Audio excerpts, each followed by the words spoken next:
Bud Garrett gave the eulogy at my husband's funeral. He stood up in that little country church in his good suit and called my Wendell the finest man and the truest neighbor he had ever known. And he wept real tears doing it. And not one soul in that town, least of all me, suspected that the man crying at the front of the church had already begun, quietly and patiently, to take everything my husband had spent his whole life building.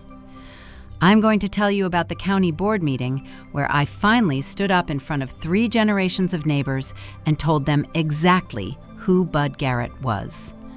But first you have to understand that out here, on this kind of land, the soil remembers everything, even the things that people work the hardest to bury. My name is Darlene. I am 61 years old, and I farm the same Nebraska ground my husband's grandfather broke with a mule and a moldboard plow more than 100 years ago. Corn and beans and a little cattle, the way it has always been done out here, where the sky is the biggest thing in the world and the nearest neighbor is a mile off but might as well be family. That is the thing you have to understand about farm country, the thing that makes this whole story possible. Out here, your neighbors are not just the people who live nearby. They are the ones who pull your tractor out of the mud at midnight, who bring the whole harvest in when your husband is laid up, who sit with you through the droughts and the hailstorms and the deaths, generation after generation, until the line between neighbor and kin wears away to nothing. You trust them with your life, because out here you have to, because the land is too big and too hard to survive alone. And that trust, that beautiful, necessary trust, is the exact thing a certain kind of man learns to farm. This is good ground, and it has been Hendron ground for 100 years, and I need you to understand what that means out here, because it is not the same as a house in town. This land is not merely where my family lives, it is what my family is. Wendell's grandfather broke the first furrow of it behind a mule, and Wendell was born in the front bedroom of the farmhouse I still sleep in. And every fence post and shelter belt and gentle contour of that ground holds 100 years of Hendron's sweat. You do not really own land like that. You are entrusted with it, a single link in a long chain, charged with handing it on to the next link unbroken. When I married Wendell, I married into that trust, and I took it as seriously as any vow I ever made. So when I tell you that Bud Garrett spent my widowhood trying to take this land, you have to understand he was not just trying to take a piece of property.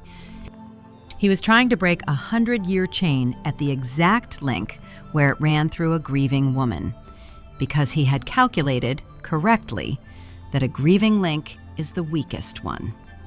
That is the kind of arithmetic Bud did in the dark. That is the kind of man he had so quietly become. If you have ever been betrayed by someone you trusted the way you trust your own blood, someone who used your trust itself as the way in, then I think you already know the cold I am about to describe. Tell me in the comments where you are listening from, and whether you have ever watched someone hide a hard heart behind a neighbor's smile. I read every single one. There are more of us out here than you would think, scattered across the country, who learned the hard way that the people closest to the fence line are the ones who can move it. Let me tell you about the Garretts, because to understand the betrayal, you have to understand the bond. The Garretts and my husband's people, the Hendrons, broke this prairie side by side. Their great-grandfathers homesteaded adjoining quarters back when there was nothing out here but grass to the horizon. And for 100 years, the two families were stitched together the way prairie families get. We shared equipment and shared water and shared grief. Bud Garrett and my Wendell grew up together, best friends from the cradle, and when Wendell and I married, Bud stood up beside him. Our children played in the same creek. When Wendell's heart gave out in the field, it was Bud Garrett who drove the long way to my door to tell me. Bud Garrett who organized the neighbors to bring my crop in that fall. Bud Garrett who held my hand at the graveside. I would have trusted that man with everything I owned. And that, it turned out, was precisely the plan. Wendell was not a big talker, but he was the best man I ever knew. And he believed some old-fashioned things all the way down to the bone, the way the men of this prairie used to. He believed your word was your bond and your handshake was your contract. He believed you helped your neighbor and asked nothing back, because someday it would be you down in the ditch. He believed the land was a trust and never a commodity. And he believed, God help him, in Bud Garrett, believed in him the way you believe in a brother, because they had been boys together, and Bud had stood beside him his whole life. If Wendell could have seen what Bud would do to me the moment he was in the ground, it would have broken his heart worse than the bad heart that killed him did. And mostly, I think about how Wendell's whole beautiful faith in his neighbor was the very thing Bud used as the crowbar. The trust Wendell built over 60 years, Bud spent in 18 months. That is the thing about the truly good men. The crooks love them, because a good man's trust is the easiest lock in the world to pick. He hands you the key himself and calls it friendship. I have thought a great deal about why this particular kind of betrayal cuts deeper than a stranger ever could. And I have come to believe it is because a man like Bud does not only steal your land, he steals the thing that made the land bearable, which is the trust itself. Out here, trust is not a luxury. It is infrastructure. It is the thing that lets you survive a place too big and too hard to survive alone. When you cannot trust the neighbor across the fence, the whole way of life simply stops working. So when Bud Garrett used my husband's lifelong friendship as the crowbar to pry my farm loose, he did not only rob me, he poisoned the well that the entire community drinks from. Every widow in that county will trust her neighbors a little less now, hold back a little of the open-handed faith this place has always run on. That is the real harvest of a man like Bud, not the acres, the slow death of the trust that made us a community at all, instead of just a scattering of strangers who happen to farm near each other. Because here is what I did not understand in my grief about Bud Garrett. Somewhere along the way, Bud had stopped being a farmer and become something else, something that wears a farmer's seed cap and goes to the same church and sponsors the same county fair, but underneath is a different animal entirely. Bud had gotten the bug that has emptied out so much of this country, the bug for more, for bigger, for swallowing every small farm around him into one great operation with his name on it. And he had figured out, the way a coyote figures out a gap in the fence, that the easiest land to take is the land that belongs to someone who is grieving, or aging, or alone. He had learned to hunt the vulnerable while wearing the face of the good neighbor. And a widow, newly alone on a 100-year-old farm, was exactly the kind of prey he had taught himself to take. It started, of course, as help. In the months after Wendell died, I was drowning, the way you do, barely able to get out of bed, let alone run a farm. And Bud was there every single day, so helpful, so kind. He would handle the grain sale for me, he said, save me the worry. He would lease the back quarters I could not work alone, just to keep them producing. A favor, really. He would loan me the money for the new well when mine went bad. No rush on paying it back. That is what neighbors are for. And I was so grateful and so underwater that I signed what he put in front of me, because it was Bud. It was family. You do not read the fine print when family hands you a pen at your husband's grave. Each thing, by itself, looked like kindness. It was only later, when I finally surfaced enough to look, that I saw the shape of it. The grain sales that came in low while Bud's came in high. The lease on the back quarters that somehow gave him the water rights to the front. The friendly loan with the friendly terms that quietly put a lien on the heart of my farm. Bud Garrett had not been helping me survive my grief. He had been using my grief as a door and walking through it, room by room, taking the house. I want to tell you what that first year of widowhood was actually like. Because if you have not been through it, you cannot understand how a sharp woman signs away her own farm. And if you have been through it, you will not need me to explain. Grief is not sadness. Grief is a fog you cannot see your own hand through. I would walk into the kitchen and not remember why I had come. I would find the cattle unfed because I had simply lost the whole afternoon somewhere. I was not capable that year of reading a contract, of doing arithmetic, of suspecting a soul of anything. And Bud knew that, because Bud had buried a wife himself and knew exactly what that fog does to a person and exactly how long it lasts. He did not choose the year after Wendell died by accident. He chose it because it was hunting season. He would come by with papers and a kind voice and say, "Now, Darlene, I hate to trouble you with this, but we ought to just get this signed so I can keep your back 40 producing for you." And I would sign, because the alternative was thinking, and I could not think. And here was dear Bud offering to do my thinking for me. He fed me those papers the way you feed a downed animal, gently, one at a time, until the whole thing was done. I did not lose my farm because I was foolish. I lost it because I was grieving, and a man I loved like family had taught himself to read a grieving woman the way you read a seed catalog. I want to be fair about Bud, because the easy thing is to make him a snake, and the true thing is more chilling than a snake. Bud did not think of himself as a thief. That is the part that took me longest and frightened me most. Bud had told himself a story in which he was the hero.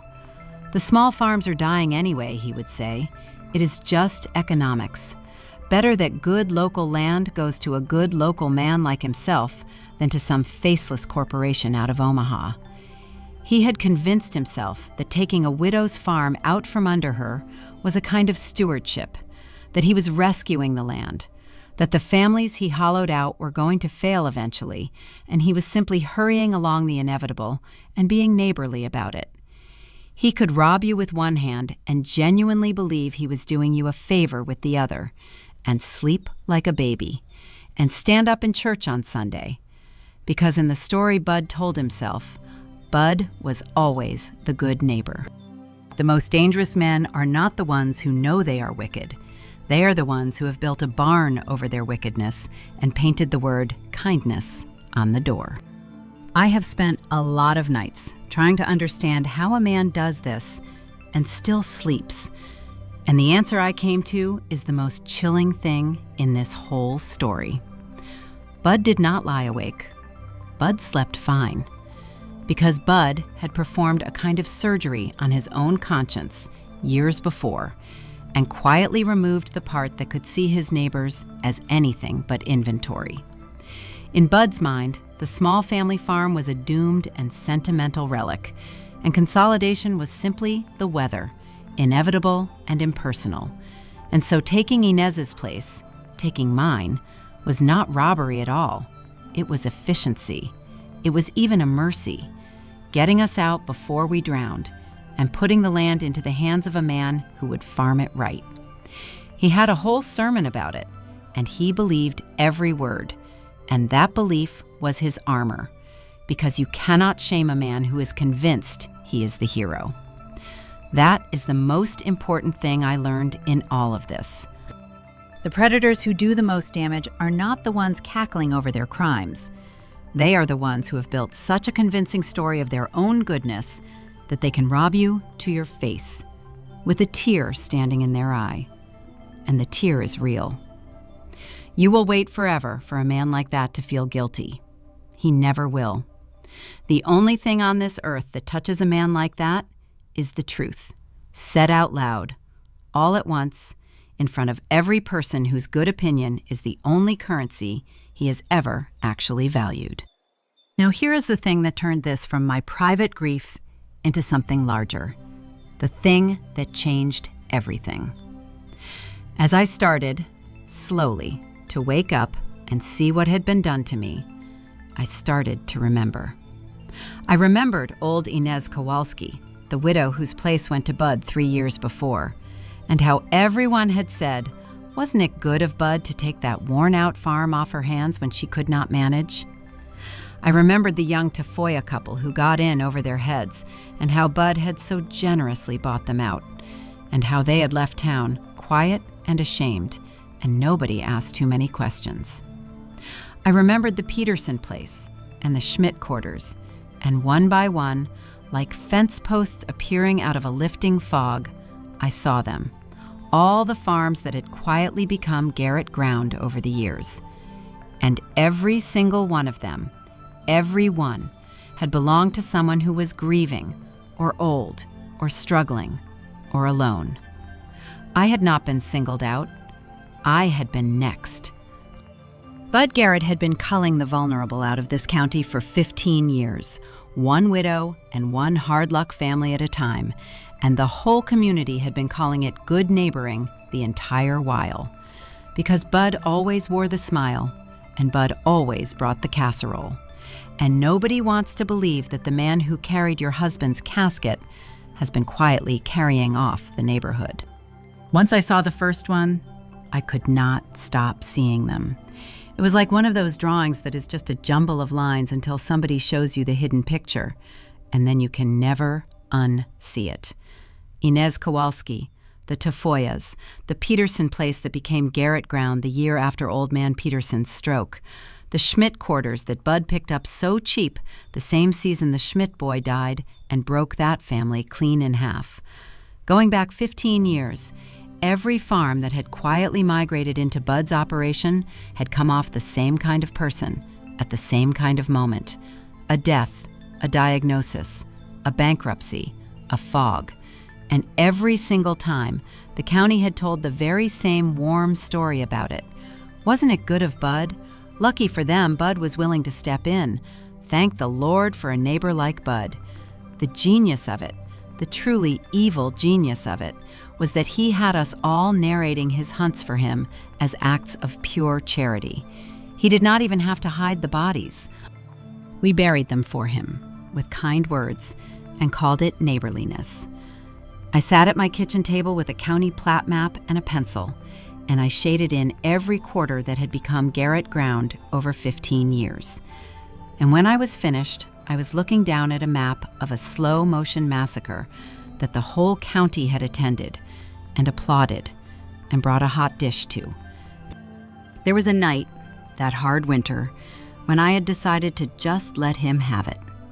I was 61, alone, worn down to nothing, and Bud held the lien and the leases and the leverage, and fighting him meant fighting the most beloved man in the county, a deacon, a county board member, a man who sponsored the youth livestock shows and gave to the church, and who would surely shed more real tears about how he had only ever tried to help poor Darlene.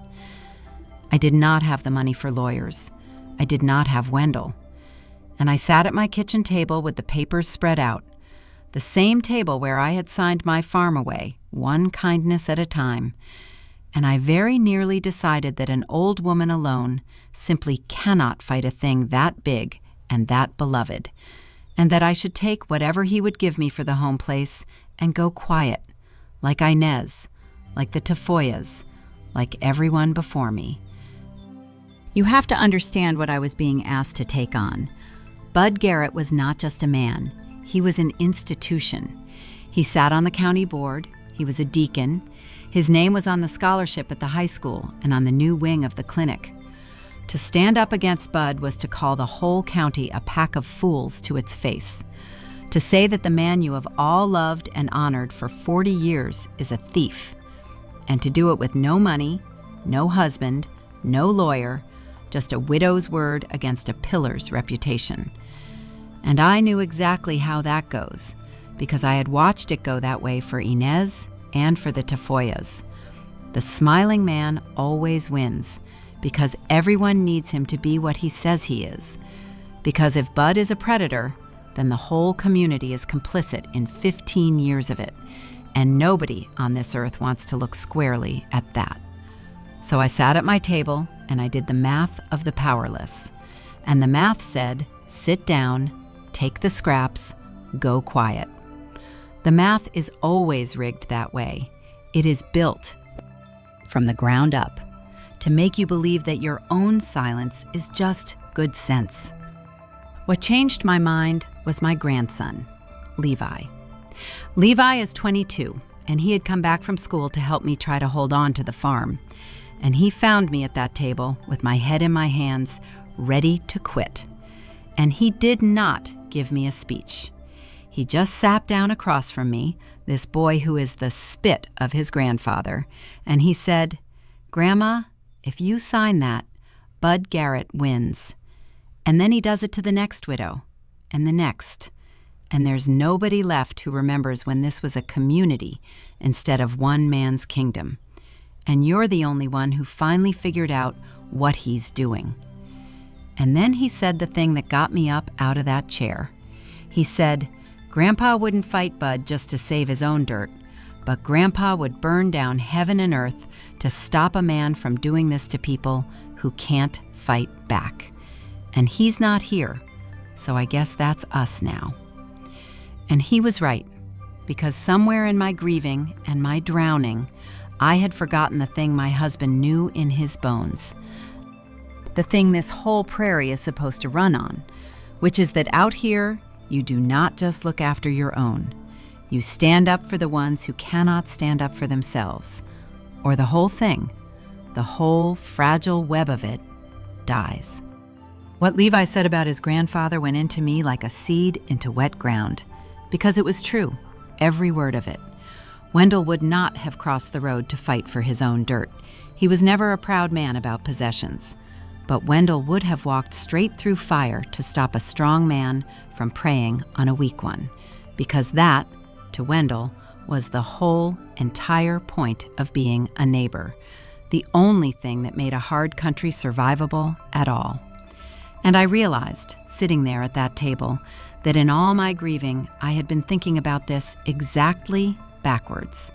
I had been asking whether I, one tired widow, was strong enough to save my own farm. That was the losing question, and it had a losing answer. But the winning question, the one my grandson had just handed me, was a different question entirely. It was not, can I save my farm? It was, can I let this keep happening to the next one? And the answer to that question was no. A no that came up from somewhere far underneath the grief, from the bedrock, from 100 years of hindrance who broke this ground believing it was a trust. I could be too tired to fight for myself. I was not too tired to fight for Inez. And that is the strange mercy of fighting for somebody else. It will get you up out of a chair that your own troubles never could.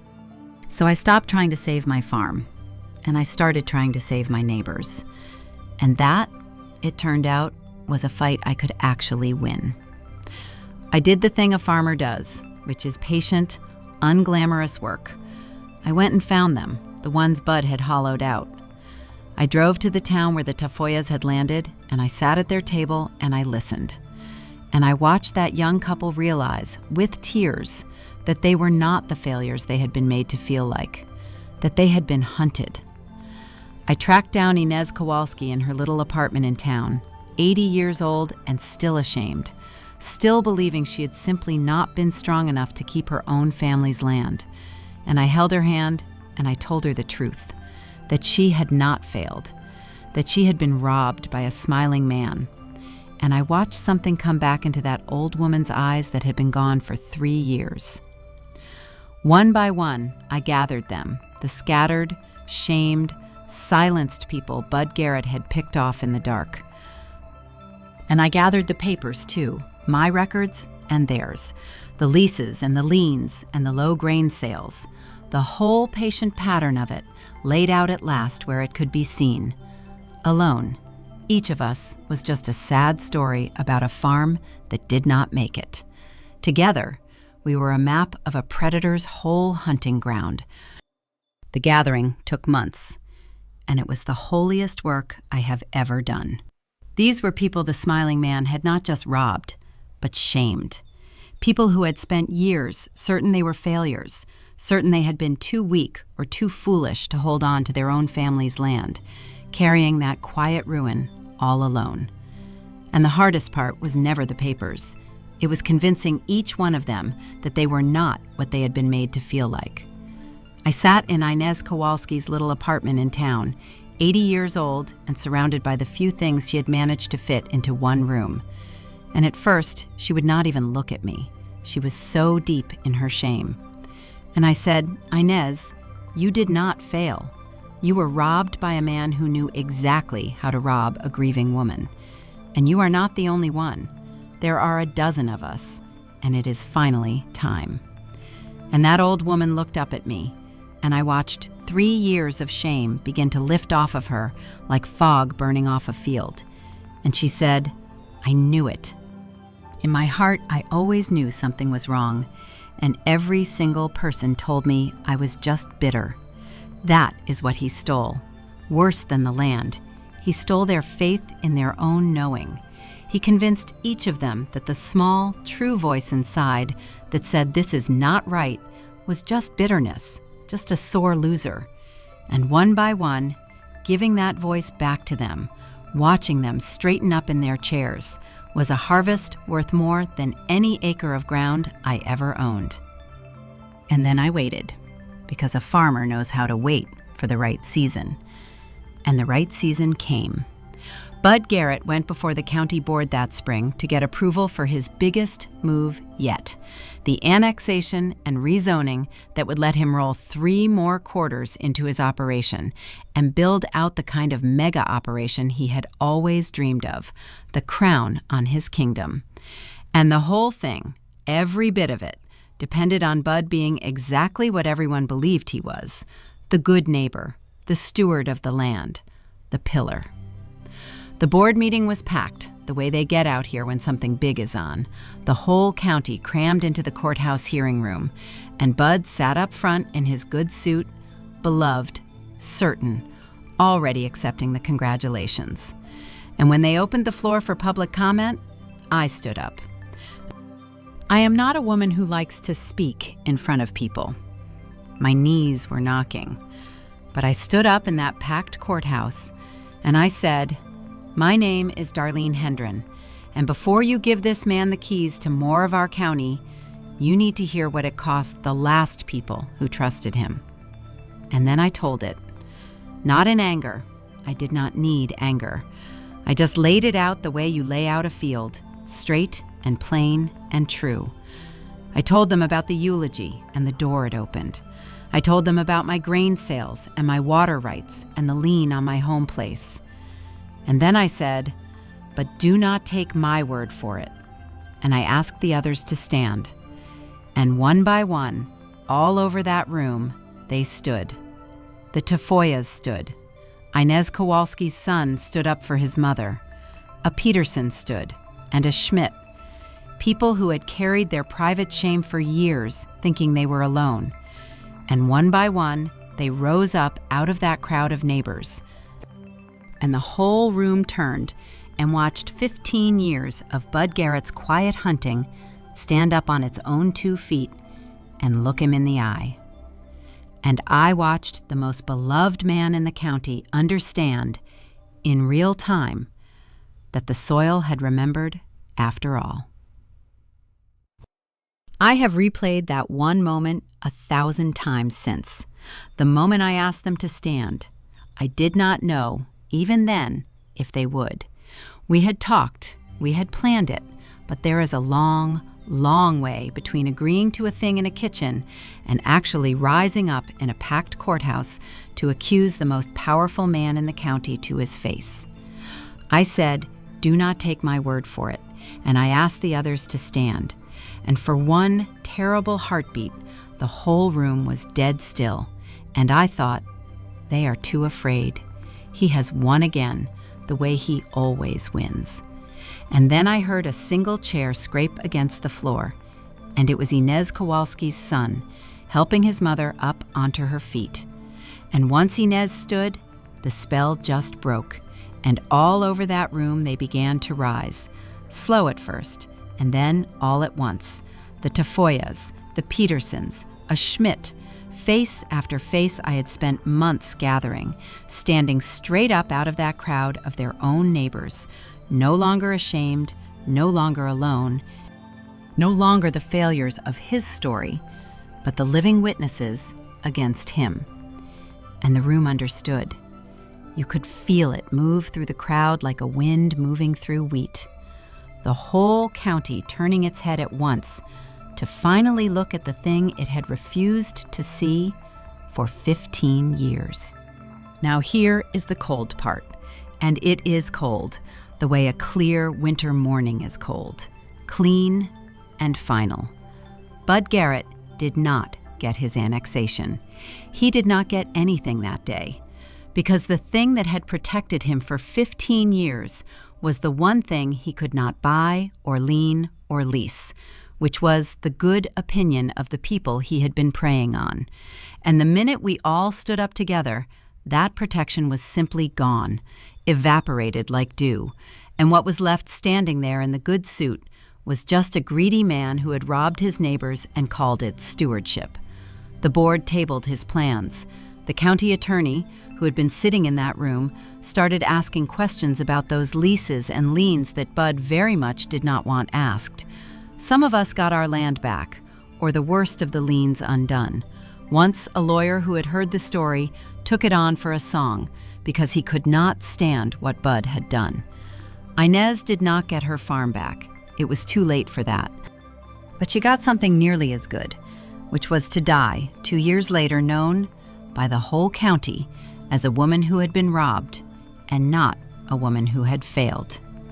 And Bud Garrett, who had spent 15 years building a kingdom out of other people's griefs, got to spend his last years living in the middle of it, surrounded on every side by the families he had hollowed out, in a community that finally knew exactly what he was. Out here, that is a life sentence.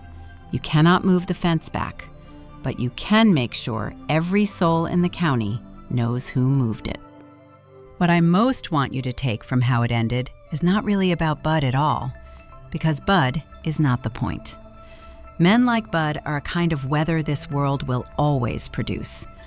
The point is what had been sleeping in that county, and what finally woke up. For 15 years, the thing that made Bud's hunting possible was not his cleverness. It was our isolation. Each victim alone with her private shame, each of us certain we were the only one, not one of us ever comparing notes. He did not beat us because he was strong. He beat us because we were scattered. The day we stopped being scattered, he was nothing, just an ordinary greedy man in a good suit, and all his power blew away like chaff off a combine. That is the thing the powerful never, ever want the rest of us to figure out. And it is the truest thing I know now. Alone, you are a sad story. They can bury one at a time with kind words.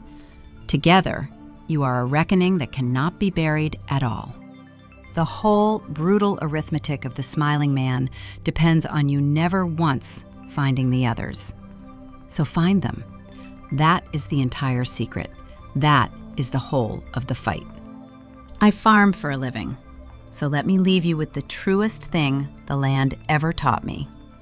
You reap what you sow.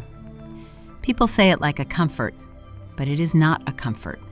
It is a law, as real as gravity, and it grinds slow, but it grinds true. A man can sow cruelty in the dark for 15 years and look, for a while, like he is bringing in nothing but a harvest of success, the big operation, the beloved name. But the land keeps the books. The soil remembers every seed. And the thing about a man who plants his whole life in stolen ground is that the day finally comes when the people he took it from stand up all at once, and he learns that you cannot grow anything that lasts in dirt that does not belong to you. If a smiling man has been quietly taking from you and from others, and the whole world keeps telling you he is too beloved to fight, I am 61 years old, and I am here to tell you that you are very likely not the only one he has hunted, and that the others are out there, scattered and ashamed and certain they are alone, just like you. Go and find them. Gather them up. Lay the whole pattern out in the light where it cannot hide, because one widow with a sad story is easy to bury, but a whole county standing up together is a harvest that no smiling man on earth can stop. Stand up, and then go help the next one stand up too. That is the only thing that ever grew anything good out here, and it is the only thing that ever will.